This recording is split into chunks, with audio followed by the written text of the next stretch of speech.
तो कुल मिलाकर के बात यह है कि जब हम इस बात को कर रहे हैं कि क्या यह वाकई पॉसिबल है कि इंडिया जो है वो रूस को पछाड़ दे, आई एम वेरी सॉरी, क्या यह वाकई संभव है कि इंडिया रूस को पछाड़ दे? लेकिन इस बात को जब मैं आपसे कह रहा हूं कि हां यह सुर्खी बड़ी है, अब ऐसे में आपके दिमाग में प्रश्न खड़ा होने लगेगा, तो क्या आप कहना यह चाह रहे हो कि दुनिया के अंदर जितने भी लार्जेस्ट एक्सपोर्टर्स हैं उन एक्सपोर्टर्स में हमने रूस को पछाड़ दिया है और हम आगे निकल गए हैं? ठहरिए, यहां पर चर्चा हो रही है कि हम तैयारी में हैं।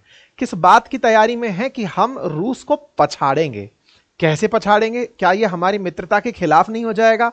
क्या यह वादा खिलाफी नहीं हो जाएगी? ओवर थिंक मत करिए, सेशन ध्यान से सुनिए, सारी बातें अच्छे से क्लियर हो जाएंगी। फिर एंड में आपसे ही पूछ लूंगा कि क्या वाकई में ऐसा हो रहा है या नहीं।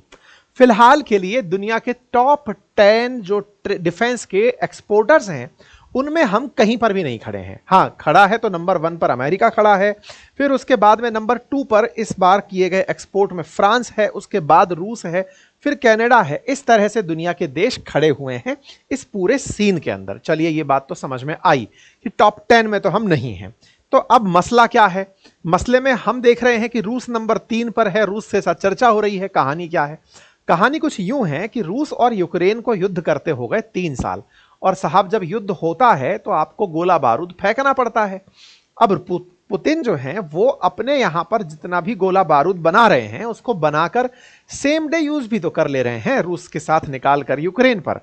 वहीं दूसरी तरफ अगर यूक्रेन को गोले फेंकने हो रूस पर तो उसको इंपोर्ट करना पड़ता है।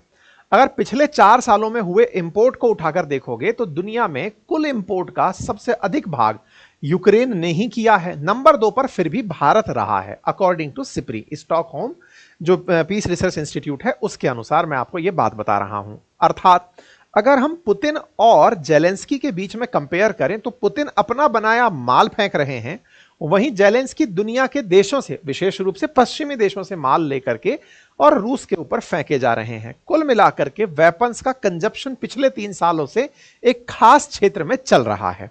अब इनको तो लड़ते झगड़ते 1000 दिन से ऊपर हो गया, जिसमें काफी सारे लोगों की जान चली गई, काफी सारी क्षति हो गई, तमाम बातें हुई। लेकिन इसी बीच में भारत ने देखा कि और दुनिया के देश भी तो हैं जो छुटपुट अपनी सेना के लिए युद्ध अभ्यास ही करते रहते हों। देखो क्या है, जब भी कभी वॉर होता है तब तो वेपन्स का उपयोग होता ही है, लेकिन सेना को अचानक बॉर्डर पर ले जाकर थोड़ी बंदूक थमाओगे कि चलाओ गोली। आपको सेना को पहले भी प्रैक्टिस कराती रहनी होती है। आपने बहुत बार सुना होगा भारत के भी तमाम प्रकार के युद्ध अभ्यास चल रहे होते हैं तमाम प्रकार के देशों के साथ, कि हां भाई हमने आज इसके साथ प्रैक्टिस की, आज उसके साथ प्रैक्टिस की। इस प्रकार से हमारे